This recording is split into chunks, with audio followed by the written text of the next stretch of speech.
आपण विजेचे किंवा सोलरचे जरी दिवे वापरत असलो तरी तेलाचे आणि तुपाचे दिवे लावणे ही आपली परंपरा आहे. तसंच वातींचे सुद्धा वेगवेगळे प्रकार असतात. ही दोन वात किंवा ह्याला बोटवात असेही म्हणतात. ही तेलातच भिजवली जाते आणि ही माणसाला औक्षण करताना ही लावली जाते आणि ही समईत वापरली जाते. आणि ही फुलवात ही तुपातच भिजवली जाते.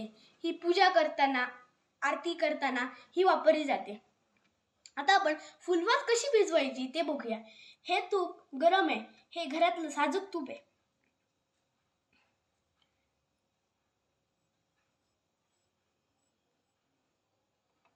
एक अशी ठेवली की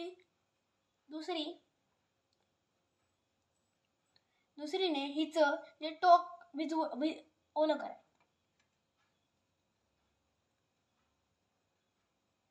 हिचं पण असंच करायचं.